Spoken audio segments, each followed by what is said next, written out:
Hello everyone. आज हम unit 2 chapter 3 कह सकते हैं बेसिकली। ठीक है, स्टार्ट करते हैं जिसका नाम है लेबर मार्केट।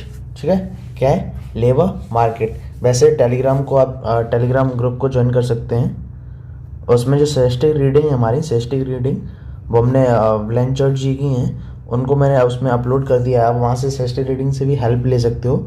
बाकी आज हम लेबर मार्केट में शुरुआत करते हैं और कोशिश करूँगा 2 या 3 लेक्चर में इसको पूरा कंप्लीट करा दूँ। ठीक है, तो छोटा सा चैप्टर है, इतना कुछ है नहीं, हार्ड भी नहीं है, नॉर्मल सा चैप्टर है। ठीक है, तो आज लेबर मार्केट शुरू करेंगे। लेकिन लेकिन लेकिन उससे पहले एक छोटी सी बात हम आपको बता दें।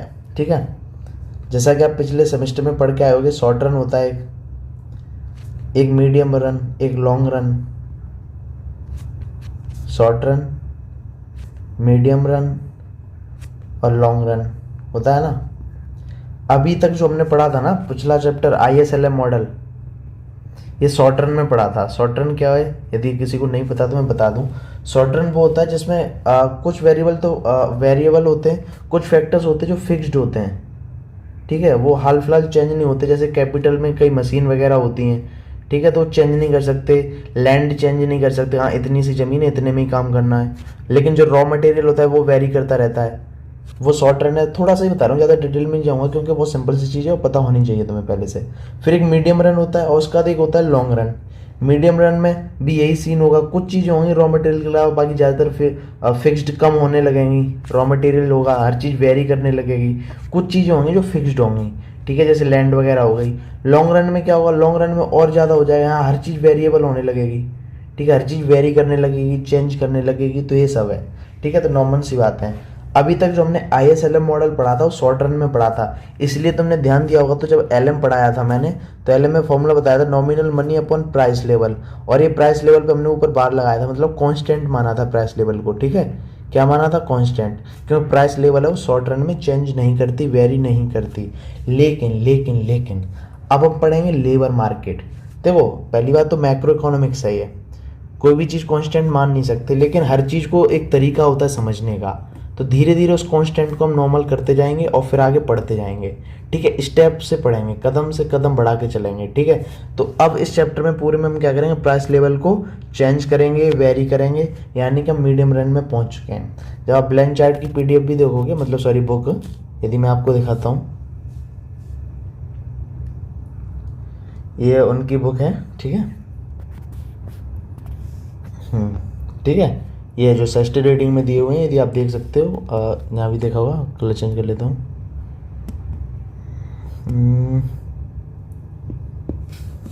ये हो रहा है, हाँ, तो ये ब्लैंचर्ड हैं और बाकी भी हैं ऑथर इसमें।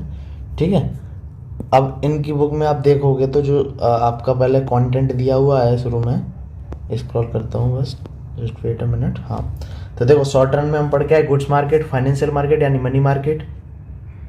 ठीक है, अब ये मत कहना कि यही हमारा कंटेंट है, इसमें ये नहीं पढ़ा है वो नहीं पढ़ा है, ये बस उनकी बुक है, बता रहा हूँ। उन्होंने इस तरीके से लिखा भी हो अपने पूरे कोर में कि शॉर्ट रन में हमने ये पढ़ा। ठीक है, कि गुड्स मार्केट, फिर इसका इक्विलिब्रियम, ISLM मॉडल, ये ओपन इकोनॉमी हमारे में नहीं है तो दिल पे मत लेना। फिर मीडियम रन आया। मीडियम रन में हम देखो लेबर मार्केट पढ़ेंगे और इसी के अंदर हम पढ़ेंगे putting all markets together, ASAD curve, यही हमारी यूनिट में भी लिखा है। Natural rate of unemployment of Phillips curve पढ़ेंगे। ठीक है, फिलिप्स कर्व हम शायद यूनिट 3 में पढ़ेंगे, अभी नहीं पढ़ेंगे। ठीक है, अनएम्प्लॉयमेंट से रिलेटेड है तो इसको फिलिप्स कर्व को हम यूनिट 3 में पढ़ेंगे, इन्फ्लेशन के बाद आई थिंक। फिर इन्फ्लेशन एक्टिविटी ये आगे पढ़ेंगे, अभी नहीं। ठीक है, तो ये जो है ये किसमें, मीडियम रन में। तो बेसिकली हम बताना क्या चाह रहे हैं कि मीडियम रन में हमें जाना है। ठीक है, मीडियम रन में जाएंगे जिसमें हम क्या करेंगे,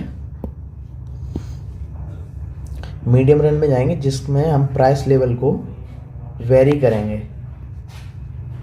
ठीक है, देखो अभी तक का सीन क्या था, शॉर्ट रन में सीन क्या था। शॉर्ट रन में सीन ये था कि मान लो डिमांड बढ़ती है, किसी प्रोडक्ट की डिमांड बढ़ती है, तो डिमांड बढ़ती है तो वैसे हम क्या करते हैं, सप्लाई बढ़ा देते हैं। किसी चीज़ की डिमांड बढ़ती है तो हम सप्लाई बढ़ा देते हैं, यानी हम प्रोडक्टिविटी को बढ़ा रहे थे। क्या कर रहे थे, प्रोडक्टिविटी को बढ़ा देते थे। ठीक है, और जाके goods market, money market equilibrium में ले आते थे हम। ठीक है, या फिर हम यहाँ पे एग्रीगेट डिमांड और एग्रीगेट सप्लाई का भी इक्विलिब्रियम ले आते थे। जब डिमांड बढ़ती थी सप्लाई को बढ़ा देते थे और बराबर इक्विलिब्रियम में ले आते थे। लेकिन यहाँ प्रोडक्टिविटी आप बढ़ा रहे हो, सोचो प्रोडक्टिविटी ऐसे तो बढ़ेगी नहीं, तो प्रोडक्टिविटी बढ़ेगी कैसे? जब लेबर को बढ़ाओगे आप, मतलब एम्प्लॉयमेंट बढ़ेगा, तभी तो प्रोडक्टिविटी बढ़ेगी। क्या बढ़ेगा? एम्प्लॉयमेंट बढ़ेगा। आई बात समझे? अब एम्प्लॉयमेंट बढ़ेगा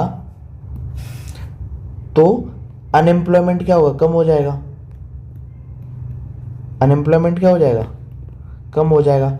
अब देखो अनएम्प्लॉयमेंट कम होगा, एम्प्लॉयमेंट बढ़ेगा, तो जब अनएम्प्लॉयमेंट कम होगा तो इसका मतलब हायर वेजेस भी बढ़ जाएंगे। कहोगे ये कैसे, वेज कैसे बढ़ गए, और वेज होता क्या है? तो पहले ये चलो ये बता देता हूँ। देखो हमने पिछले सेमेस्टर्स में पढ़े थे तो 3 होते हैं, एक होता है लैंड, ठीक है, एक होता है लेबर, यही 4 फॉर्म्स होते हैं, land, labour, capital, last entrepreneur या एंटरप्राइजेस। ठीक है। अब लैंड को जो रुपए मिलता है किस वे में मिलता है? रेंट के रूप में मिलता है। लेबर को जो मिलती है सैलरी वो वेज के रूप में होती है।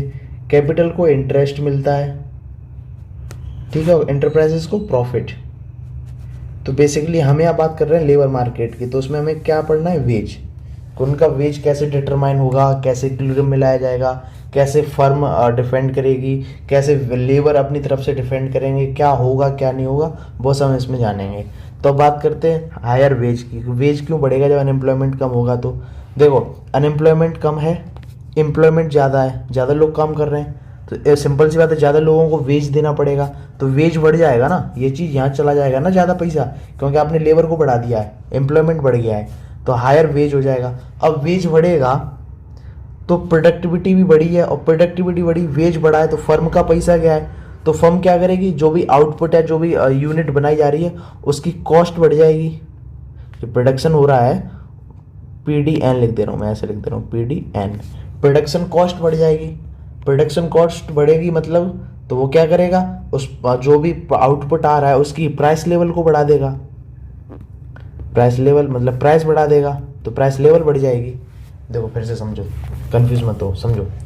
डिमांड बढ़ी, हमने क्या किया? सप्लाई को बढ़ा दिया और इक्विलिब्रियम मिल गया शॉर्ट रन में। लेकिन अब हम यहाँ पे प्रोडक्टिविटी ऐसे तो बढ़ नहीं जाएगी, किसी वजह से बढ़ेगी। तो कब बढ़ेगी? जब हम लेबर को बढ़ाएंगे, ठीक है, एम्प्लॉयमेंट को बढ़ा दिया। अब एम्प्लॉयमेंट बढ़ गया तो अनएम्प्लॉयमेंट कम हो गया, और वहाँ क्या होगा? जब अनएम्प्लॉयमेंट ज़्यादा लोग लेबर हैं तो वेज ज़्यादा हो जाएगा। जो मैनेजर है या जो चला रहा है उस कंपनी को, उसका ज़्यादा पैसा लग जाएगा ना वेज में, तो वो पैसा कहीं से तो निकालने की कोशिश करेगा। तो जो प्रोडक्शन कॉस्ट बढ़ेगा, ठीक है, प्रोडक्शन की कॉस्ट ही तो बढ़ गई उसके लिए। अब जब कॉस्ट बढ़ेगी तो वो क्या करेगा? प्राइस बढ़ा देगा, उस सामान का प्राइस बढ़ाएगा, तो मतलब प्राइस लेवल बढ़ गई। अब जब प्राइस लेवल बढ़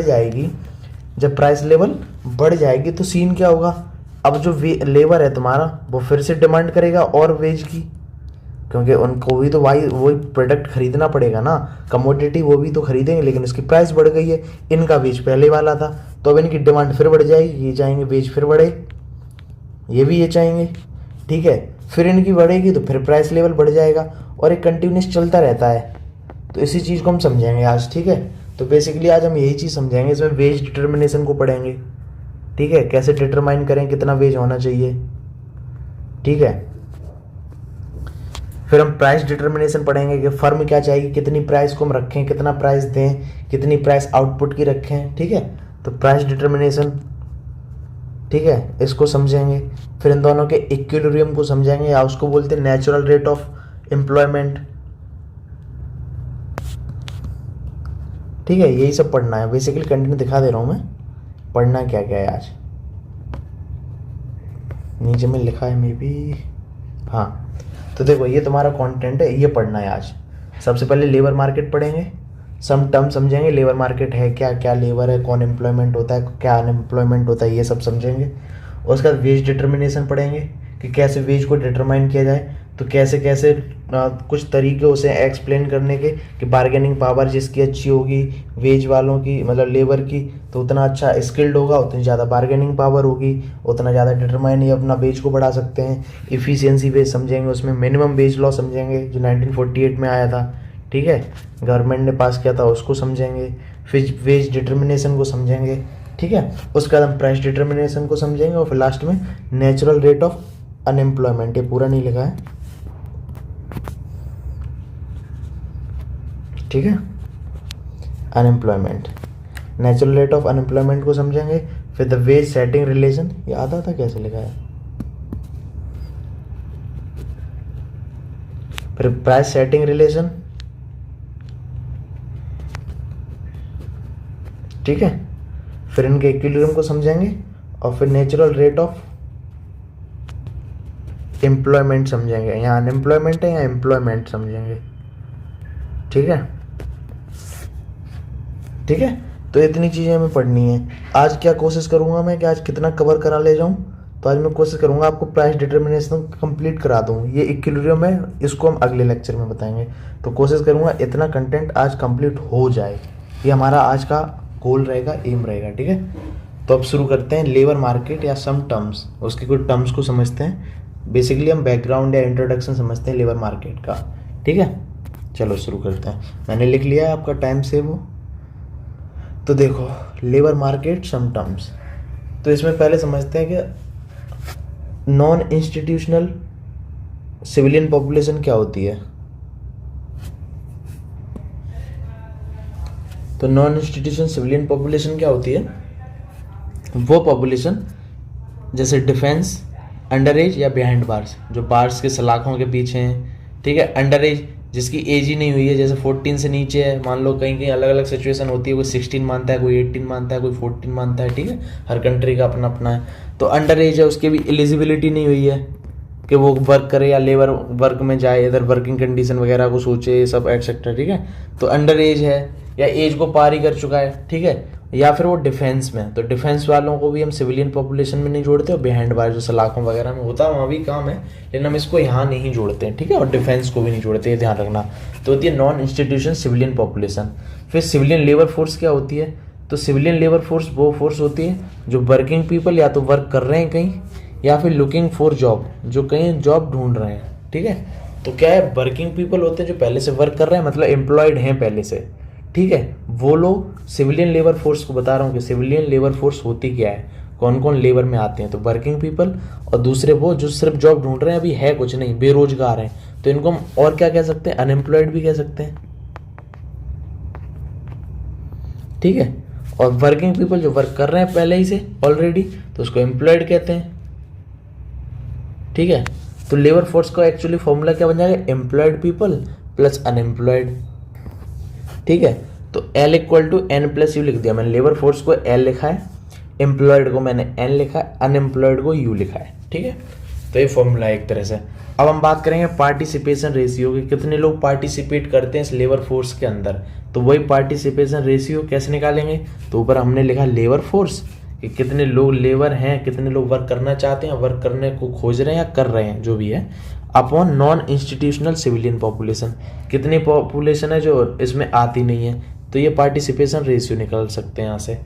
अब अनएम्प्लॉयमेंट रेट निकालते हैं कि अनएम्प्लॉयमेंट रेट कितना है। तो अनएम्प्लॉयमेंट की बात की है तो अनएम्प्लॉयड अपॉन टोटल एम्प्लॉयड या अनएम्प्लॉयड दोनों, मतलब लेबर फोर्स के टोटल अनएम्प्लॉयड पीपल कितने अपॉन लेबर फोर्स, तो यू अपॉन एल। तो इसको हम ऐसे लिख सकते हैं, इसको हम छोटा यू लिखते हैं, स्मॉल यू, ठीक है, U equal to capital U upon L. तो ये होता है अनएम्प्लॉयमेंट रेट। फील नहीं आ रहा है ऐसे लिखा हुआ पहले से, लेकिन कोई नहीं, टाइम बचाना है, ठीक है। अब देखो एम्प्लॉयमेंट रेट क्या होता है, एम्प्लॉयमेंट रेट, तो एम्प्लॉयमेंट रेट इसका अपोजिट हो जाएगा। एम्प्लॉयमेंट रेट में ऊपर एम्प्लॉयड लिख देंगे, नीचे लेबर फोर्स, तो क्या होगा एन अपॉन एल, ठीक है। तो यहाँ पे हम ऐसे भी लिख सकते हैं, क्या है, हाँ, अनएम्प्लॉयमेंट रेट एम्प्लॉयमेंट, क्या ही लिखना है, ऐसे ही लिखा जाएगा, ठीक है। अब आगे देखो, इतनी सी बात समझ में आई। अब इसी को हम एक तरीके से और लिख सकते हैं। देखो क्या सीन है, मैं ऐसे लिख सकता हूँ इसी चीज़ को, U equal to U upon L, ये फॉर्मूला तुमने अभी देखा। एक फॉर्मूला ये वाला है, एल इक्वल टू के एन प्लस यू। अब मैं इसी चीज़ को यदि ऐसे लिखना चाहूँ कि U equal to L minus N, ये लिख सकते हैं। ये एन को मैं इधर भेज दे रहा हूँ, तो माइनस का हो जाएगा, तो L minus N equal to U. अब ये मैं यहाँ फॉर्मूले लगा दूँ, यू की जगह ये वैल्यू पुट कर दूँ, तो L minus N upon L, ये लिख सकता हूँ। तो यू इक्वल टू क्या हो जाएगा, सॉरी स्मॉल यू है, ठीक है। तो L minus L upon L minus N minus L, ऐसे लिख सकते हैं। तो ऐसे लिख सकते हैं ना इसको, नॉर्मल सी टर्म है तो इसको 1 लिख सकते हैं सीधा, एल से एल कट जाएगा तो U equal to 1/1 minus N L, और एन एल किसका फॉर्मूला है, एम्प्लॉयमेंट रेट का, तो इसको हम ऐसे लिख सकते हैं U equal to 1 minus employment rate, यही फॉर्मूला है ना N/L, तो ऐसे लिख सकते हैं U equal to 1 minus employment rate. तो ये कुछ टर्म्स थी जो मैंने बता दी। अभी मैंने जैसे बात की कि सबसे पहले हम टर्म्स की बात करेंगे, तो आपकी टर्म्स थी जो मैंने बता दी। पहली नॉन इंस्टीट्यूशन सिविलियन पॉपुलेशन, दूसरी civilian labour force, participation ratio, और लास्ट अनएम्प्लॉयमेंट रेट और एम्प्लॉयमेंट रेट, और इन्हीं का एक और रिलेशन बताया है मैंने, ये unemployment rate equal to 1 minus employment rate. ठीक है, इतनी सी बात क्लियर अब सबको, कोई दिक्कत इतनी सी बात समझने में। लेबर फोर्स की यदि आपको डेफिनेशन देखनी है कि लेबर फोर्स होता क्या है, तो लेबर फोर्स की डेफिनेशन लिख दे रहा हूँ यहाँ मैं। ठीक है, लेबर फोर्स सीधी सी बात हुआ total of those people, labour force is the total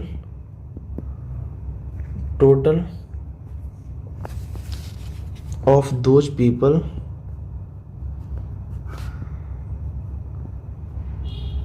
who are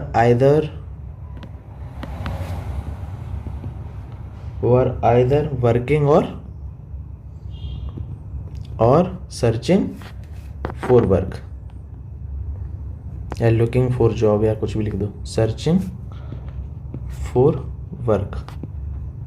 ठीक है, तो लेबर फोर्स की इसी से फॉर्मूला भी समझते हो क्या है, labour force is the total of those people who are either working, या तो जो वर्क कर रहे हैं, वही कहा था, मतलब वर्क कर रहे हैं मतलब एम्प्लॉयड है ना, एम्प्लॉयड हो गए, और सर्चिंग फॉर वर्क मतलब जो रोजगार नहीं है, बेरोजगार हैं लेकिन सर्च कर रहे हैं, तो वो क्या हो जाएगा, अनएम्प्लॉयमेंट। तो ये फॉर्मूला इससे भी बन गया, तो वही लेबर फोर्स की डेफिनेशन है, ऐसे भी तुम याद कर सकते हो। ठीक है, और आउट ऑफ लेबर फोर्स कौन होंगे, जो ना अदर वर्क कर रहे हैं। यदि मैं बात करूँ इस चीज़ की, कहाँ गया, यहीं से समझ लो, चलो लेबर फोर्स है। ठीक है, अब मैं इसके अपोजिट की बात करूं कि आउट ऑफ लेबर फोर्स से बाहर कौन है, तो नॉन इंस्टीट्यूशन है, या फिर वो लोग, ऐसे लिख सकता हूँ आर दोज पीपल, इसी में यदि are those people who are either यहाँ लिखा है, वहाँ क्या लिखूंगा, are those people who are neither working और नॉर सर्चिंग फॉर वर्क। ठीक है, तो हो जाएगी आउट ऑफ लेबर फोर्स की। ठीक है, तो इतनी सी बात क्लियर है। ये आपका डिटरमिन और वेज टर्म्स, जो नॉर्मल सी टर्म्स वगैरह हैं, वो आपकी वेज से रिलेटेड, लेबर से रिलेटेड कंप्लीट हो गई हैं। अब हम बात करेंगे वेज डिटर्मिनेशन की। किसकी, वेज डिटर्मिनेशन की, कि वेज को हम कैसे डिटरमाइन कर सकते हैं। देखो, अब वेज डिटर्मिनेशन की बात कर रहे हैं, तो veg can be fixed in many ways. ठीक है, देखो यदि लेबर स्किल्ड है तो उसके पास बार्गेनिंग पावर ज़्यादा है, वो नेगोशिएशन कर सकता है जो भी फर्म का मैनेजमेंट है उससे, और वो क्या कर सकता है, अपने वेज को बढ़ा सकता है, तो पावर टू फिक्स वेज उसके पास ज़्यादा होगी। अनस्किल्ड होगा तो बार्गेनिंग पावर कम होगी, और पावर कम होगी वेज को फिक्स करने की। ऐसे ही, अरे यार ये कुत्ते, फिर कुत्तों के चक्कर में धोखे से पॉज करने की जगह वीडियो भी सेव हो गई थी। अब देखो, अरे यार ये कुत्ते, देखो तो 3 lines of expression that 3 lines के मेथड लिख दे रहा हूँ फालतू में। देखो 3 इस तरीके के कुछ मेथड्स हैं जिसकी वजह से हम वेज को फिक्स करने में हेल्प करते हैं। ठीक है, 3 तरीके ऐसे हैं जो क्या करते हैं, हेल्प करते हैं। तो एक एक करके समझते हैं। पहले बार्गेनिंग। क्या है बार्गेनिंग से पहले कुछ चीज़ें और समझते हैं, जैसे यूनियन क्या होती है, ऑर्गेनाइजेशन ऑफ वर्कर्स। क्या है यूनियन, ऑर्गेनाइजेशन ऑफ वर्कर्स। ठीक है, जितनी ज़्यादा यूनियन होगी, सिंपल से जितनी ज़्यादा यूनियन होगी, ठीक है, वर्कर्स के अंदर, उतनी ज़्यादा इनके पास बार्गेनिंग पावर होगी। क्या होगी, बार्गेनिंग पावर ज़्यादा होगी जितनी ज़्यादा बड़ी यूनियन होगी। ठीक है, यूनियन का एम क्या होता है, to improve both wages and working condition. ये कोशिश क्या करते हैं कि हमारी वेज इंप्रूव हो और वर्किंग कंडीशन हो। ठीक है, ये चाहते क्या है, मैक्सिमाइज बहुत, एम्प्लॉयमेंट भी बढ़े और साथ में वेज रेट भी बढ़े। लेकिन हमेशा ऐसा होता नहीं कि एम्प्लॉयमेंट भी बढ़ा लें और वेज रेट भी बढ़ा लें, कुछ एक इनको चूज करना ही पड़ेगा लास्ट में। ठीक है, तो बार्गेनिंग पावर में यही सारा सीन होता है। ठीक है, सॉरी यही सारा सीन होता है। ठीक है, कि यूनियन ज़्यादा है, बार्गेनिंग पावर ज़्यादा होगी। ठीक है, यही सारा सीन होता है। ठीक है, अब डायरेक्ट नेगोशिएशन विद एम्प्लॉयर्स देखते हैं। डायरेक्ट नेगोशिएशन, अरे सॉरी क्या कह रहा हूँ मैं, कुत्तों के चक्कर में सब इधर से उधर हो रहा है, कुत्तों को गाली देने के चक्कर में। चलो कोई बात नहीं। बार्गेनिंग देखो, डायरेक्ट नेगोशिएशन करते हैं एम्प्लॉयर्स के साथ, जिसको बोलते हैं कलेक्टिव बार्गेनिंग। क्या बोलते हैं, कलेक्टिव बार्गेनिंग। ठीक है, कलेक्टिव बार्गेनिंग। अब देखो इसमें एम्प्लॉयर्स क्या करते हैं, मतलब क्या कहना चाह रहा हूँ, एक तरफ होता है यूनियन लीडर, ठीक है, जो यूनियन का पूरा लीडर है, और एक तरफ होती है फर्म मैनेजमेंट। इनके बीच में सीधा नेगोशिएशन होता है, बातचीत होती है, और जाके लास्ट में क्या करते हैं, ये फिक्स करते हैं कि क्या वेज रखना चाहिए हमें, ठीक है। तो रिजल्ट क्या आता है ये नेगोशिएशन करने का, final agreement raises the wages, wages को बढ़ा देता है एट द इक्विलिब्रियम लेवल। देखो ये बात तो सीधी है, यूनियन जितना बड़ा है उतनी ज़्यादा आपकी बार्गेनिंग पावर होगी, तो क्या है, रियल वेज को तो ये बढ़ा देगा। साथ ही साथ में डिसाइड वर्कर्स टू एम्प्लॉयज, अब क्या होगा, इन्होंने वेज बढ़ा दिया है, ठीक है, तो वेज बढ़ा दिया है, तो अब साथ ही साथ में क्या करेंगे, कुछ ज़्यादा फालतू एम्प्लॉयर्स हैं तो एम्प्लॉयर को कम कर देंगे, क्योंकि इनका वेज बढ़ा दिया, पैसे ज़्यादा देने हैं, तो कोई काम खराब करेगा या ज़्यादा फालतू का है उसको ये निकालने लगेंगे। तो इस वजह से क्या है, एम्प्लॉयमेंट रेट में भी थोड़ा फॉल आ जाता है, डिक्रीज होने लगता है, डिक्लाइन होने लगता है, एम्प्लॉयमेंट रेट कम हो जाता है, lower rate of finding job, और लोअर रेट होता है फाइंडिंग जॉब का, ठीक है, और राइज इन अनएम्प्लॉयमेंट, अनएम्प्लॉयमेंट बढ़ने लगता है। तो ये सब बार्गेनिंग में है। बार्गेनिंग पावर जितनी अच्छी है यूनियन है उतनी ज़्यादा बार्गेनिंग पावर हो जाएगी, और तुम्हारी वेज थोड़ा ज़्यादा बढ़ जाएगा, या पावर आपके पास ज़्यादा होगी वेज को फिक्स करने की, ठीक है, सिंपल सी बात ये है, ठीक है।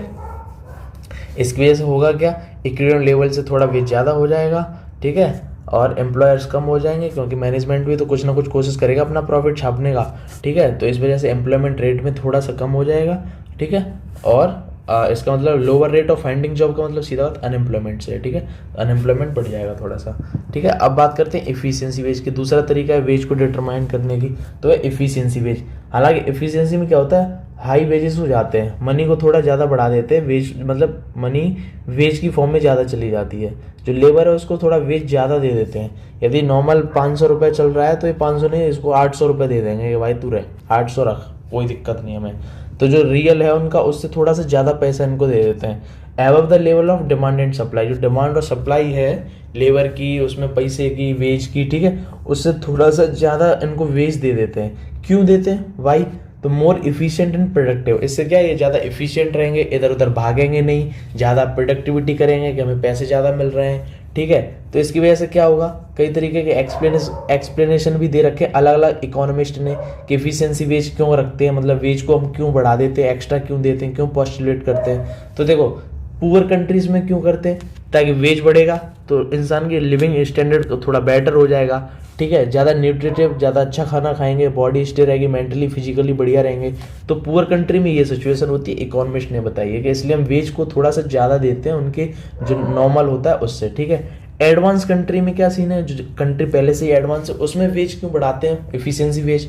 तो ये क्या करते हैं, लेबर का टर्नओवर ताकि कम हो जाए, लेबर बार बार आ रही है जा रही है, नए हायर कर रहे हैं, ठीक है, तो इसकी वजह से टाइम भी बर्बाद होता है, और साथ में हायरिंग और ट्रेनिंग में पैसा भी खर्च होता है। हायर करते हैं, उसके लिए इंटरव्यू रखा जाता है, ट्रेनिंग दी जाती है उनको, तुम्हें कैसा काम करना है, क्या करना है। तो इन सब से बचने के लिए वो क्या करते हैं, इफिशियंसी वेज मतलब वेज को बढ़ा देते हैं, ताकि लोग वहाँ रुके भी रहें, ठीक है, जाए ना इधर उधर, ठीक है, not look for alternative opportunities, और वो अल्टरनेटिव अपॉर्चुनिटीज़ की ओर ना ही देखें, यहीं बने रहें, इसलिए भी ऐसा सीन रहता है, ठीक है।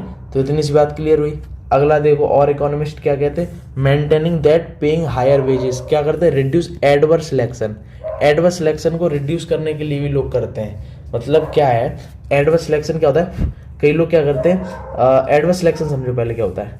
एडवर्स सिलेक्शन होता है जिस जगह हर एक तरीके डिफरेंट लोगों को एक जैसा पैसा दे देना। मान लो कोई भी कमोडिटी है, यदि हम एग्जांपल में बात करें, कोई माल है, कोई कमोडिटी है, कोई प्रोडक्ट है, अलग अलग प्रोडक्ट है, ठीक है, लेकिन प्राइस सबकी सेम है, 10 रुपये में ये भी बेच रहे हैं, 10 रुपये में ये भी, और सब खरीद भी 10 ही 10 में रहे, तो ठीक है। इसमें सीन क्या होगा, अच्छा माल ज़्यादा बिक जाएगा, पुराना बचेगा नहीं, खराब माल बिकेगा, फिर बाद में खराब रह जाएगा, ऐसा सीन होगा ना, सिंपल सी बात है। तो एडवर्स सिलेक्शन में भी यही होता है। होता क्या, सबको एक जैसा वेज दे रहे हैं, ठीक है, इस वजह से स्किल्ड बंदा होगा वो भाग जाएगा कि सबको बराबर दे रहे हैं, हमारी कोई वैल्यू नहीं है, इज्जत ही नहीं है, पुराना और जो क्या कहते हैं कम है वही रह जाएगा। इसकी वजह से प्रोडक्टिविटी पर लॉस पड़ेगा, प्रोडक्शन जो है कम हो जाएगी, क्योंकि जो स्किल्ड है वो भाग जाएगा, ठीक है, एक जैसा पैसा दोगे।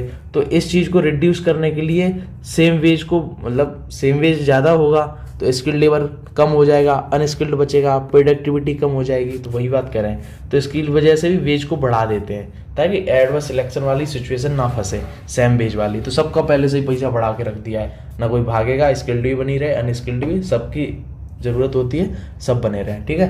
तो एडवर्स सिलेक्शन को रिड्यूस करने के लिए भी एफिशिएंसी वेज का यूज़ किया जाता है। फिर लास्ट है reduce the problem of moral hazard, ठीक है, मॉरल हजार्ड की जो प्रॉब्लम है उसको रिड्यूस करने के लिए, मतलब क्या है, कोई है वर्कर, ठीक है, वो क्या कर रहा है, कोई काम कर रहा है, बिगाड़ दिया, कह रहा है मेरा क्या इंश्योरेंस पहले से हो रखा है, वो अपना कंपनी वाले को दे के मेरा क्या जा रहा, इसकी वजह से कंपनी को दिक्कत होती है, कंपनी का पैसा और ज़्यादा उसमें लग जाता है, कोई चीज़ खराब बन गई, कोई यूनिट खराब हो गई, ठीक है, तो कंपनी का नुकसान है। इस वजह से कभी कभी कंपनी निकाल भी देती है ना, तो कंपनी क्या कर देती है, निकाल भी देती है, फिर हायरिंग करो, वो सब करो, तो दोनों तरफ से दिक्कत है। इधर से ये बंदे को निकाल दिया है, जो लेबर है इसको भी निकाल दिया है, तो इसका भी वेज कम हो जाएगा, बाद में इसे भी दिक्कत होगी।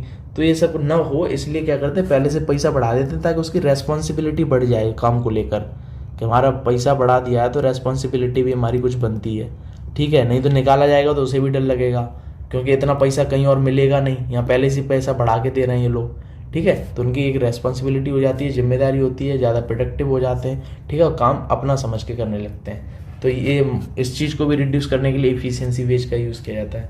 लास्ट है मिनिमम वेज लॉस। क्या है, मिनिमम वेज लॉस, ठीक है, ये क्या होता है, देखो सीधी सी बात है, 1948 में गवर्नमेंट के द्वारा अपने यहाँ निकाला गया था मिनिमम वेज एक्ट। कई बार इसमें बाद में चेंज किया गया, हजारों टाइम, मतलब हजारों इन द सेंस कई बार किया गया, ठीक है।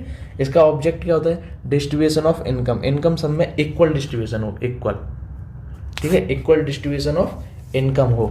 ये सीन क्या करता है, मिनिमम वेज एक्ट, गवर्नमेंट ने नियुक्त कर दिया कि आप 1 घंटे के 500 रुपये मिनिमम है, कि इससे कम आप मतलब एक दिन के लिख दे रहे हैं कि 500 रुपये पर डे, इससे कम आप कहीं काम करोगे ही नहीं। फिर मतलब ये गवर्नमेंट ने कर दिया कि आप कहीं भी काम कर रहे हो तो 500 रुपये आपके पर डे के बनते ही हैं। अब किसी कंपनी में या इंडस्ट्री में जाते हो, वो 400 रुपये देगा तो आप काम करोगे, नहीं करोगे, क्योंकि मिनिमम वेज एक्ट पहले से लागू है। पहले तो कंपनी वाले 500 से कम में करा ही नहीं सकते, और ये चीज़ इनको भी जानकारी होनी चाहिए लेबर को। तो इससे होगा क्या, 500 रुपये से कम में काम नहीं करेगा बंदा, वो अब इससे ज़्यादा का ही ढूंढेगा कि 600 का मिल जाए, 700 का मिल जाए, 800 का मिल जाए, ठीक है। तो इसलिए मिनिमम वेज एक्ट एक होता है, इससे ही वेज को डिटरमाइन कर सकते हैं, ठीक है। तो वही चीज़ है, government past minimum wage loss, ठीक है, ये क्या करती है, फिक्स कर देती है मिनिमम वेज, या मिनिमम वेज को और कहते हैं फ्लोर वेज, ठीक है। ये प्रोटेक्ट करती है safe guard and interest of workers, worker को सेफ करती है और उनके इंटरेस्ट को against the exploitation of employers, कि एम्प्लॉयर से वो इनका एक्सप्लॉयटेशन करें, शोषण करें, उसको उससे के भी ये खिलाफ होती है मिनिमम वेज लॉस, ठीक है। तो ये 1948 में निकाला गया था, कई बार इसमें चेंज किया गया, इक्वल डिस्ट्रीब्यूशन चाहते हैं, इक्वल डिस्ट्रीब्यूशन हो इनकम के बीच में। थोड़ा जल्दी जल्दी बोल रहा हूँ क्योंकि जल्दी खत्म कराने की मैं कोशिश भी कर रहा हूँ, वैसे ही तुम 2x में देखते हो, तो कोशिश कर रहा हूँ जल्दी जल्दी हो जाए, है ना। तो ये बात समझ में आ गई। इसमें 3 चीज़ें मैंने बताई, पहली बार्गेनिंग, जितनी अच्छी बार्गेनिंग यूनियन होगी आपकी उतनी ज़्यादा बार्गेनिंग हो जाएगी, ठीक है। फिर एफिशिएंसी वेज बताया, ठीक है, पैसा क्यों पंप करते हैं, मतलब क्यों बढ़ा देते हैं, पंप इन द सेंस क्यों बढ़ाते हैं, लेबर का वेज बढ़ा देते हैं, तो पुअर कंट्रीज में क्यों बढ़ाते हैं, एडवांस कंट्री में क्यों, इकोनॉमिस्ट ने इसमें बताया। एडवर्स सिलेक्शन को रिड्यूस करने के लिए, मॉरल हजार्ड को रिड्यूस करने के लिए ये इसलिए बढ़ाते हैं। फिर मिनिमम वेज लॉ इसलिए लाया गया ताकि किसी का शोषण न हो एम्प्लॉयर के द्वारा, ठीक है, शोषण न हो किसी का, तो उसके लिए मिनिमम वेज लॉ लाया गया कि इतने तो पैसे बनते ही हैं भाई साहब तुम्हारे, ठीक है, उससे ज़्यादा क्या फिर वो काम देखेगा, क्योंकि इतना तो गवर्नमेंट ही तैयार इतने में, ठीक है। अब बात करते हैं वेज डिटर्मिनेशन की, थोड़ी सांस ले लूँ। देखो अब बात करते हैं वेज डिटर्मिनेशन की, कि वेज डिटरमाइन कैसे करते हैं। एक अब आप पढ़ोगे एक वेज और एक प्राइस डिटर्मिनेशन। तो वेज लेबर की तरफ से होगा और प्राइस यहाँ फर्म चाहेगी या एम्प्लॉयर चाहेगा। एक होता है एम्प्लॉय, लेबर क्या है आपका एम्प्लॉय, ठीक है, और वो क्या होता है एम्प्लॉयर। तो प्राइस डिटर्मिनेशन हम इससे रिलेटेड पढ़ेंगे, जैसे हमने अभी मनी मार्केट में LM पढ़ा था, गुड्स मार्केट में IS पढ़ा था, ऐसे यहाँ एम्प्लॉयर से रिलेटेड प्राइस डिटर्मिनेशन, और वेज डिटर्मिनेशन ये हम एम्प्लॉय के अकॉर्डिंग पढ़ेंगे। तो एक फॉर्मूला होता है nominal wage equal to expected price level and function of unemployment rate and Z, मतलब कैचुअल, ठीक है, कैचुअल वेरिएबल भी बोलते हैं इसको।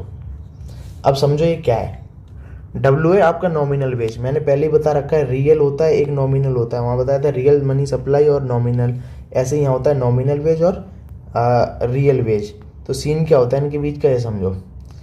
रियल वेज देखो जो लेबर होती है उसको ज़्यादा चाहिए होता है, और रियल वेज से मतलब होता है रियल वेज हो एक्चुअली, ठीक है। इसका फॉर्मूला होता है रियल वेज इक्वल टू, जैसे उसका पढ़ा था वैसे ही, nominal wage upon price level, ठीक है, क्या होता है, प्राइस लेवल। तो ये फॉर्मूला होता है, इधर लिख दे रहा हूँ अच्छे से थोड़ा।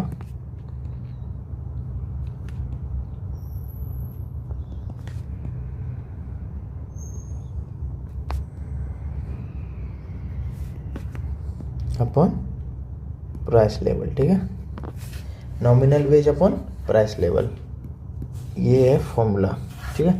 अब देखो मैं कहना क्या चाह रहा हूँ, यहाँ पर एक होता है नॉमिनल वेज। अब नॉमिनल और रियल में मतलब समझो, नॉमिनल वेज जो रियल में कैश है तुम्हारे पास, रियल जो रियल है, अभी समझा दूंगा बाद में, रुक जाओ। एक होता है पीई, एक्सपेक्टेड प्राइस लेवल, ठीक है, और एक होता है प्राइस लेवल, वो बताऊंगा।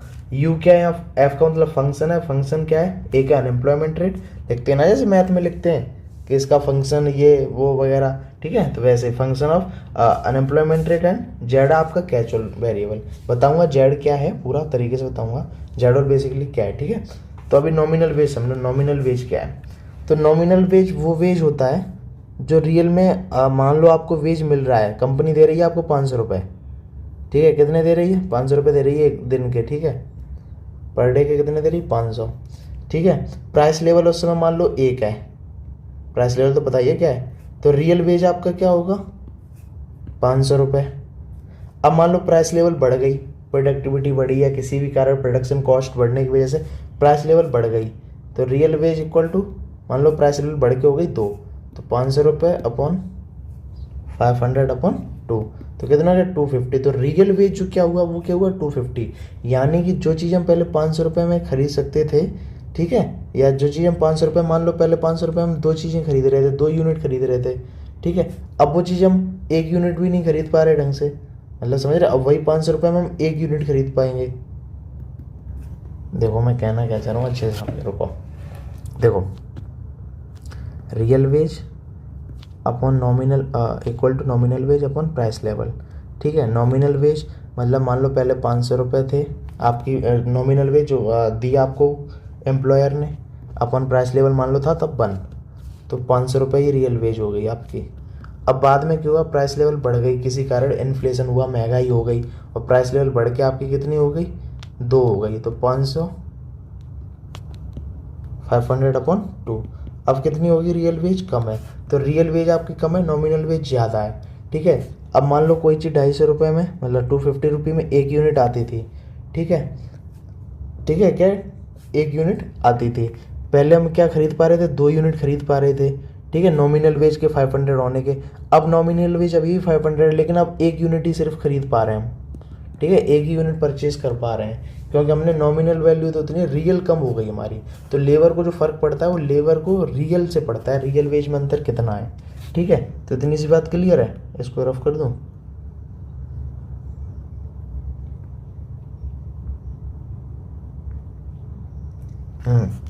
अब देखो, nominal wage equal to expected price level. Price level यही था, मान लो आगे लेबर सोच रही है कि एक्सपेक्टेड प्राइस लेवल बढ़ जाएगी, आगे प्राइस लेवल 2 हो जाएगी या 3 हो जाएगी, तो उसी को कहते हैं एक्सपेक्टेड प्राइस लेवल। कि जब लेबर होता है जो अपना वेज सोच रहा है कि हमें इतना वेज मिलेगा, तो ये भी सोचता है आगे जाके महंगाई बढ़ जाएगी, प्राइस लेवल बढ़ जाएगा, उसमें हमारा कितना काम हो पाएगा इतना रुपए में। तो ये भी एक डिटरमाइन करने का फैक्टर होता है एक्सपेक्टेड प्राइस लेवल। एक होता है अनएम्प्लॉयमेंट रेट, कि अनएम्प्लॉयमेंट रेट उस समय कितनी है, एम्प्लॉयमेंट कितनी है, अनएम्प्लॉयमेंट कितनी है, ठीक है, तो अनएम्प्लॉयमेंट रेट कितना है। और लास्ट है कैजुअल वेरिएबल। क्या है, कैजुअल वेरिएबल। कैजुअल वेरिएबल क्या होता है बेटा, तो कैजुअल वेरिएबल 2 होते हैं, 2-3 प्रकार के, जितने भी बचे हुए हैं बाकी सारे अदर फैक्टर्स जितने भी हैं वो सारे क्या होंगे, कैजुअल वेरिएबल होंगे। जैसे मान लो गवर्नमेंट ने अलाउंस दे दिया कि जो अनएम्प्लॉयमेंट बंदे हैं जिसके पास कुछ नहीं करने को, उसको हम अलाउंस देंगे 200 रुपये का। क्या हम उसको 200 रुपये, जो भी बेरोजगार है, सीधी सी बात ये, जो भी बेरोजगार है उसे 200 रुपये हम देंगे अपनी तरफ से महीने पे, ठीक है। या फिर मिनिमम वेज लगा दिया कि मिनिमम वेज आपका 500 पर डे है, ठीक है, 500 रुपीज़ पर डे है, ठीक है। तो ऐसे तरीके कैजुअल होते हैं। अब इनको एक एक करके अच्छे से समझते हैं, इनका रिलेशन क्या है आपस में, ठीक है। नॉमिनल वेज का एक्सपेक्टेड प्राइस लेवल से क्या रिलेशन है, और यू से क्या है, जेड से क्या है, ये सारा सिस्टम समझेंगे एक एक करके, ठीक है। इसको थोड़ा हटा दे रहा हूँ मैं, इसके चक्कर में ऊपर नीचे कर रहा तब से, इसको कट कर दे रहा हूँ, बाद में कॉपी कर लूँगा, पेस्ट कर दूँगा। देखो अब समझो, सबसे पहले हम बात करेंगे एक्सपेक्टेड प्राइस लेवल पीई की, ठीक है, एक्सपेक्टेड प्राइस लेवल। मान लो एक्सपेक्टेड प्राइस लेवल बढ़ गई, क्या हो गई, एक्सपेक्टेड प्राइस लेवल बढ़ गई। अब एक्सपेक्टेड प्राइस लेवल के बढ़ने से क्या सीन होगा, सोचो, एक्सपेक्टेड प्राइस लेवल यदि बढ़ेगी तो जो वेज है रियल वेज वो कम होने लगेगा। देखो यहाँ मैंने बताया था ना भी 500/2 हो गया बाद में, तो रियल वेज कितना हो जाएगा, कम हो जाएगा, 250 हो जाएगा, तो रियल वेज कम होगा, तो इसलिए हमें नॉमिनल वेज को फिर बढ़ाना पड़ेगा। नॉमिनल वेज है मतलब डब्लू को ही नॉमिनल वेज बोला है, तो इसको भी क्या करना पड़ेगा, बढ़ाना पड़ेगा, ताकि रियल वेज आपका कांस्टेंट बना रहे। ठीक है, तो इसको कांस्टेंट रखने के लिए यदि एक्सपेक्टेड प्राइस लेवल बढ़ती है तो वेज नॉमिनल वेज को ही बढ़ाना पड़ेगा। तो इन दोनों का कैसा रिलेशन है आपस में, डायरेक्ट या पॉजिटिव रिलेशन है। कैसा है, positive relation, expected price level का और नॉमिनल वेज का, मतलब डब्लू का और पी का।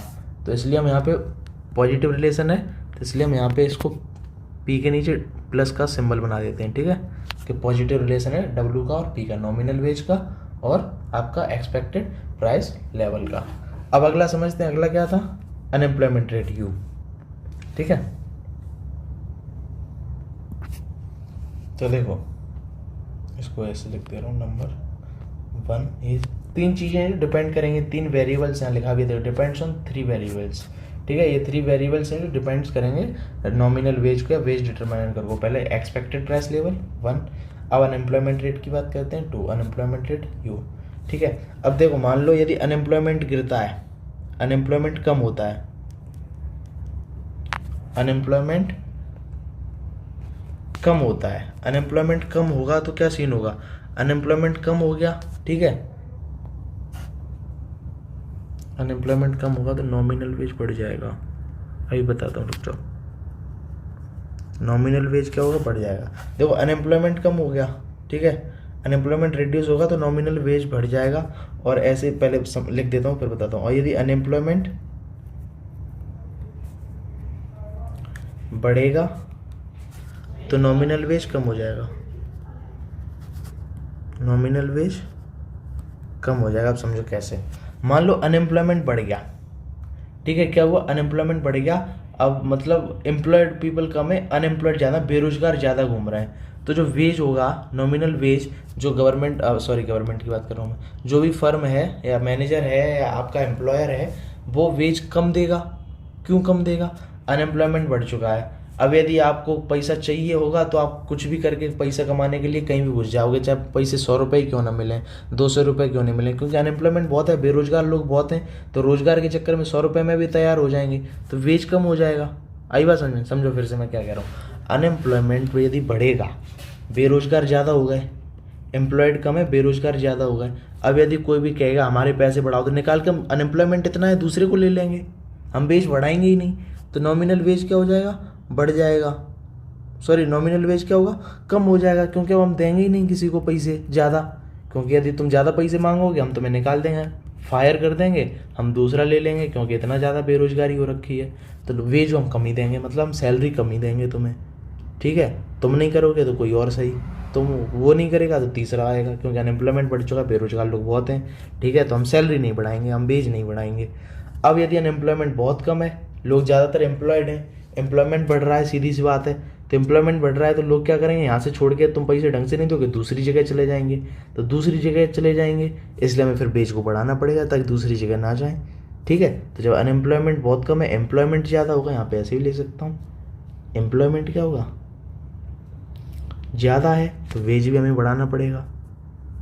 ठीक है, और अनएम्प्लॉयमेंट बहुत कम है, वो क्या बोलते हैं, बहुत ज़्यादा है, एम्प्लॉयमेंट कम है, एम्प्लॉयमेंट क्या है, कम है। ठीक है, तो क्या मतलब, ज़्यादा तो लोग जॉब ढूंढ रहे हैं, सर्च कर रहे हैं, सर्च फॉर जॉब, तो अब वो कुछ भी करेंगे, यदि आप ज़्यादा पैसा मांगोगे वो फायर करके दूसरे को बुला लेंगे, लेकिन वेज नहीं बढ़ाएंगे।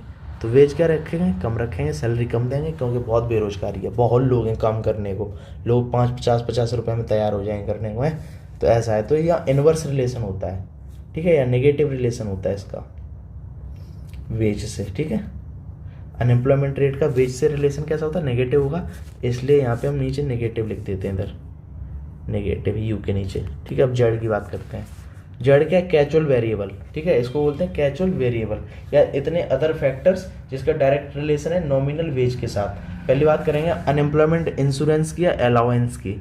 अलाउंस में क्या होगा, अलाउंस में गवर्नमेंट आपको 200 रुपये दे रही है महीने में, मान लो आप बेरोजगार हो तो आपको 200 रुपये दे रही है, तो इस चक्कर में क्या करेगा जो लेबर है वो जाएगा ही नहीं काम पे, वो सोचेगा हम कोई और अच्छा सा जॉब ढूंढेंगे भाई अपने लिए, जिसमें हमारी थोड़ी इज्जत बनी रहे, डिग्निटी भी बनी रहे, क्योंकि 200 रुपये में मिल रहा है, हमारा काम चलता रहेगा। तो वैसे भी वेज अनएम्प्लॉयमेंट बढ़ जाएगा, क्योंकि आदमी काम पे ही नहीं जाएगा, कहेगा आराम से ढूंढेंगे, टाइम लगेगा, और फिर अनएम्प्लॉयमेंट भी बढ़ जाता है। और साथ में क्या बोलते हैं यहीं पे नॉमिनल वेज जो है आपका वो भी बढ़ जाता है, ठीक है, पॉजिटिव रिलेशन होता है, सीधी सी बात है। यदि अलाउंस बढ़ता है तो आपका वेज भी बढ़ेगा। और क्या बोलते हैं मिनिमम वेज लॉस है, ठीक है, इसकी वजह से भी क्या होगा, इतना तो है ही, तो वेज यहाँ बढ़ाना पड़ेगा, सीधी सी बात ये है। वेज बढ़ाओगे तब आदमी आएगा, क्योंकि उसके पास 200 रुपये ऐसे ही मिल रहे हैं, वो आएगा ही नहीं, ठीक है। यहाँ पे मिनिमम वेज लॉस 500 रुपये है ही पहले से, इतना मिलेगा, उससे ज़्यादा आपको देना पड़ेगा, तो सीधी बात है आप नॉमिनल वेज को बढ़ाओगे तभी बंदा आएगा आपके पास, ठीक है। तो यहाँ पे ये पॉजिटिव रिलेशन को दर्शाता है, ठीक है, पॉजिटिव रिलेशन, तो इसके नीचे पॉजिटिव लिख देता हूँ, सॉरी, ठीक है, पॉजिटिव। यहाँ पे क्या होगा, सीधी सी बात समझो, कैचुअल में क्या कह रहा है, अलाउंस बढ़ा दिया, गवर्नमेंट अलाउंस दे रहा है, कुछ भत्ता दे रहा है आपको, ठीक है, आप बेरोजगार हो, आपको 200 रुपये दे रहा है, आप काम पे नहीं जा रहे हो, तो आपको वेज बढ़ाने पड़ेगा, तभी तो इंसान आएगा आपके पास। मिनिमम वेज लगा दिया कि भाई 500 रुपये में ऐसे ही हमें मिलेंगे कम से कम, ठीक है, तो वो और पैसे बढ़ाने पड़ेंगे तब आपके पास आएगा। 500 में जाओगे वो कहीं और चला जाएगा, 500 तो मिनिमम है ही, ठीक है, तो आपको वेज बढ़ाना पड़ेगा, तो यहाँ पॉजिटिव रिलेशन होगा, ठीक है। तो ये आपका फॉर्मूला है wage determination. I hope wage determination आपको समझ में आ गया होगा। Expected price level, function of unemployment rate, sorry mu नहीं, म्यू तो अलग चीज़ है, अनएम्प्लॉयमेंट रेट एंड कैचुअल वेरिएबल, ठीक है। तो ये हो गया आपका वेज डिटर्मिनेशन। क्या हो गया, वेज डिटर्मिनेशन। कोशिश है हमारी कि आपको समझ में आ गया होगा, और यदि नहीं आया है तो आप पूछ सकते हो, आप कमेंट में लिख सकते हो ये चीज़ समझ में नहीं आई, मैं फिर से अपलोड कर दूंगा, चाहे मैं टेलीग्राम पे ही क्यों ना करूं। थोड़ा जल्दी जल्दी बोला है मैंने, क्योंकि आपके पास भी टाइम कम है और मेरे पास भी टाइम कम है, तो मैं सोच रहा हूँ जल्दी जल्दी हो जाए, तो मैंने थोड़ा जल्दी बोला है, बार बार मैंने रिपीट नहीं किया है, तो देख लेना, ठीक है। यदि किसी को नहीं समझ में आ रहा है तो मैसेज कर देना टेलीग्राम पे कहीं भी, ठीक है, तो मैं उसको पर्सनली भी बता दूंगा, ठीक है। आगे बढ़ते हैं, अब बात करते हैं प्राइस डिटर्मिनेशन की, ठीक है, किसकी, प्राइस डिटर्मिनेशन की। अब हम बात करेंगे प्राइस डिटर्मिनेशन की। तो देखो यहाँ सीन क्या होगा, लिखा नहीं साथ मैंने ना, हाँ कोई बात नहीं। प्राइस डिटर्मिनेशन में देखो, प्राइस डिटर्मिनेशन क्या होगा, सीधी सी बात ये है, एक फर्म है, जो कोई फर्म होगी वो क्या चाहेगी, वो अपना मैक्सिमाइज करना चाहेगी प्रॉफिट, क्या करेगी कि वो चाहेगी हमारा प्रॉफिट मैक्सिमाइज हो। जैसे वेज डिटर्मिनेशन में वेज बढ़ाना चाह रहे थे लेबर, ऐसे प्राइस डिटर्मिनेशन में फर्म क्या चाहिए, मैक्सिमाइज हो हमारा प्रॉफिट। इसके लिए ये क्या करेंगे, एक फॉर्मूला का यूज़ करते हैं, क्या बोलते हैं, P = 1 - म्यू, ये म्यू है, यू नहीं, ठीक है, ध्यान रखना, ये यू है तुम्हारा, या ऐसा बनाऊंगा मैं, ये म्यू है, ठीक है, ये म्यू है, फिजिक्स में पढ़ा होगा म्यू, माइक्रोन के नाम से, ठीक है, म्यू। तो ये म्यू है, मार्कअप बोलते हैं इसको, या प्रॉफिट मार्जिन भी बोलते हैं, आगे बताऊंगा। तो ये तो पहले तुम्हारा फॉर्मूला है, ठीक है, वहाँ तुमने PE पढ़ा था, एक्सपेक्टेड प्राइस लेवल, ये तुम्हारा P है, प्राइस लेवल है, ठीक है। तो यहाँ P क्या है, तुम्हारा प्राइस लेवल है, म्यू अभी पहले W लिखूंगा, W आपका क्या है, नॉमिनल वेज, ठीक है, और फिर म्यू मार्कअप या इसी को कहते हैं प्रॉफिट मार्जिन, और एक वर्ड और है प्रॉफिट मार्जिन, या फिर इसी को कहते हैं प्राइस ओवर कॉस्ट। देखो मार्कअप है क्या, मार्कअप का मतलब प्रॉफिट मार्जिन, मार्जिन से समझ में आ रहा है, मार्जिन कितना मिल रहा है आपको, तो प्राइस ओवर कॉस्ट के, जो भी आपकी कॉस्ट है उस पर ओवर तुम्हारा प्रॉफिट कितना हो रहा है, एक्स्ट्रा प्रॉफिट कितना है, उसी चीज़ को मार्कअप कहते हैं, प्रॉफिट मार्जिन, कि एक्स्ट्रा तुम्हारा प्रॉफिट कितना हो रहा है हर एक यूनिट पे, ठीक है। तो यहाँ पे प्राइस को डिटरमिन करने के लिए क्या है, एक तो तुम्हारा मार्कअप है कि प्रॉफिट मार्जिन, और दूसरा नॉमिनल वेज, ठीक है, क्या है, नॉमिनल वेज, ठीक है। इतनी सी बात समझ में आई। अब देखो प्रॉफिट मार्जिन को यदि मैं पूछूं परफेक्ट कंपटीशन में प्रॉफिट मार्जिन मतलब मार्कअप कितना होगा, प्राइस ओवर कॉस्ट कितना होगा, परफेक्ट कंपटीशन में ये सब पढ़ के आए हो ना। परफेक्ट कंपटीशन में क्या होगा, या मोनोपोली या अदर कंपटीशन में क्या होगा, मोनोपोली, ओलिगोपोली, इम्परफेक्ट कंपटीशन, इनमें क्या होगा। देखो परफेक्ट कंपटीशन में तो प्रॉफिट मार्जिन आपका 0 होगा, ये फाइनल है, क्योंकि कोई एक्स्ट्रा प्रॉफिट होगा ही नहीं आपका, परफेक्ट कंपटीशन है। अदर में यदि मोनोपोली में बात करें तो वहाँ हमेशा मार्कअप आपका या प्रॉफिट मार्जिन क्या होगा, पॉजिटिव होगा। कुत्ते भौंकने लगे। अब देखो इस बात से एक चीज़ क्लियर हुई, एक इधर P है, इधर W है, बीच में ये और है। तो तुमने एक चीज़ नोटिस की, यदि U की कुछ ना कुछ वैल्यू होगी तो ये सिंपल सी बात है, W मल्टीप्लाई ये मतलब P ज़्यादा होगा, मतलब P की वैल्यू हमेशा नॉमिनल बेस से ज़्यादा होगी। तो ये बात देख लेना, प्राइस डिटर्मिनेशन हमेशा कैसा होगा, ज़्यादा होगा W से। ठीक है, आई बात समझ में इतनी। यहाँ पॉजिटिव होगा, मानी कि म्यू है वो हमेशा ग्रेटर देन 0 होगा, 0 से बड़ा ही होगा। ठीक है, तो ये आपका क्या है, प्राइस डिटर्मिनेशन। इस फॉर्मूले की हेल्प से प्राइस को डिटरमाइन करते हैं। ठीक है, अब एक बात यहीं समझते हैं। देखो एक चीज़ और है, production function Y equal to A N, एक formula Y equal to A N. Y यहाँ पे आपका क्या है, तो लेवल ऑफ आउटपुट है, लेवल ऑफ आउटपुट। ठीक है, एन बता दूं पहले, तो एन क्या है आपका, एम्प्लॉयमेंट है या नंबर ऑफ लेबर्स, एम्प्लॉयमेंट, या फिर हम ले सकते हैं नंबर ऑफ लेबर्स। ए क्या है, तो ए है प्रोडक्टिविटी। क्या है ए आपकी है लेबर प्रोडक्टिविटी, कि एक लेबर की कितनी प्रोडक्टिविटी पावर है, कितना वो प्रोड्यूस कर सकता है। ठीक है, तो उसको बोलते हैं लेबर प्रोडक्टिविटी। तो सिंपल सी बात है, जो आउटपुट होगा, लेवल ऑफ आउटपुट, वो एम्प्लॉयमेंट पे अफेक्ट करेगा कि एम्प्लॉयमेंट कितना है, और फिर उसकी प्रोडक्टिविटी कितनी है, एफिशिएंसी कितनी है। तो इन दोनों के मल्टीप्लाई से हम लेवल ऑफ आउटपुट निकालते हैं। ठीक है, अब हम एक एज्यूम लेते हैं, एजम्पशन लेते हैं। मान लो ए इक्वल टू 1 है, कि लेबर की प्रोडक्टिविटी 1 है, एक लेबर 1 यूनिट निकाल रहा है। तो इस समय ए की वैल्यू 1 हो जाएगी, तो सीधा फैक्टर ए का एन पे डिपेंड करेगा। तो ए इक्वल टू क्या, बाई इक्वल टू सॉरी क्या हो जाएगा, एन हो जाएगा। Output equal to number of employment, जितने ज़्यादा नंबर ऑफ एम्प्लॉयमेंट उतने ज़्यादा लेवल ऑफ आउटपुट। ठीक है, अब कहीं सोचेंगे मैंने ये चीज़ यहाँ क्यों बताई Y equal to A N वाली, तो आगे जब मैं आपको नेचुरल रेट पढ़ाऊंगा एम्प्लॉयमेंट का वैसे basically natural rate of employment पढ़ाऊंगा, उसमें ये काम आएगा। तो अभी मैंने ये बता दिया Y equal to A N. ठीक है, इसमें सीधी बात है, यदि आप एक लेबर बढ़ाते हो तो आपका एक यूनिट आउटपुट भी बढ़ेगा। ठीक है, तो इतनी सी बात क्लियर है। इससे पहले प्राइस डिटर्मिनेशन को समझे हमने, फॉर्मूला क्या था, P equal to 1 plus mu बोलते हैं इसको, W nominal wage, price level, और ये आपका म्यू मार्कअप या प्रॉफिट मार्जिन या प्राइस ओवर कॉस्ट। एक्स्ट्रा सीधी बात है, एक्स्ट्रा प्रॉफिट, एक्स्ट्रा प्रॉफिट कितना हुआ है। तो परफेक्ट कंपटीशन में 0 होता है, अदर कंपटीशन ऑलिगोपोली, मोनोपोली में सबसे ज़्यादा ही होगा। ठीक है, इम्परफेक्ट में पॉजिटिव होगा या 0 से ज़्यादा होगा। ठीक है, इतनी सी बात क्लियर है। तो ये सब हो गया आपका प्राइस डिटर्मिनेशन हो गया। इससे पहले मैंने आपको बता दिया क्या बोलते हैं, कहाँ गया, वेज डिटर्मिनेशन हो गया। ठीक है, फिर ये तीनों चीज़ें बता दी मैंने आपको, 3 मेथड है कैसे वेज डिटरमाइन कर सकते हैं। उससे पहले बेसिक टर्म्स को बताया। तो आई थिंक आज इतना ही रखते हैं। ठीक है, कल फिर नेचुरल रेट ऑफ अनएम्प्लॉयमेंट से शुरुआत करेंगे, उसमें वेज सेटिंग रिलेशन, उन दोनों के इक्विलिब्रियम एटसेट्रा को जानेंगे। तो आज मैंने कितना क्लियर करा दिया ये बता दूंगा आपको। ठीक है, तो आज मैंने लेबर करा दिया आपको, वेज डिटर्मिनेशन हो गया, bargaining power, efficiency, wages, minimum wage loss, wage determination और प्राइस डिटर्मिनेशन, इतना हो गया है आपका कंप्लीट। ठीक है, ये समझ लेना अच्छे से, कोई चीज़ ना आई तो प्लीज़ बता देना। ठीक है, उसको मैं अच्छे से कवर करा दूंगा, फिर से किसी वीडियो में करा दूंगा, कोई दिक्कत नहीं। हालांकि मैंने थोड़ा जल्दी किया है, क्योंकि तुम वैसे 1x की जगह एंड एग्जाम के टाइम देखोगे 2x कर लोगे, 1.5x 1.5x कर लोगे, तो मैंने खुद ही कर दिया। ठीक है, 0.75 सॉरी। ठीक है, तो मैंने खुद ही थोड़ा स्पीड में बोला है, कोई चीज़ समझ में ना आई। वैसे ऐसा कुछ है नहीं, सारी थ्योरेटिकल था, बस लास्ट में अभी तो कोई ग्राफ डायग्राम कुछ भी नहीं बताया, सिंपल सी बातें थी। आई होप समझ में आ गई होंगी। ठीक है, ये वाली भी बात ऊपर समझ में आ गई होगी शॉर्ट रन से। अब हम मीडियम रन में आ गए हैं, हम कहाँ पढ़ रहे हैं ये चीज़, मीडियम रन के अंदर। ठीक है, जिसमें प्राइस लेवल को भी कम ज़्यादा करेंगे। ठीक है, मीडियम रन। तो मिलते हैं अगले लेक्चर में, जिसमें हम बात करेंगे नेचुरल रेट ऑफ अनएम्प्लॉयमेंट की। ठीक है, और नेचुरल रेट ऑफ एम्प्लॉयमेंट की। कल कोशिश करूँगा कल के चैप्टर में, कल के सॉरी उसमें बोलते हैं लेक्चर में कंप्लीट करा दूँ, साथ में PYQs भी उठा लूँ। ठीक है। चलो मिलते हैं अगले लेक्चर में, बाय।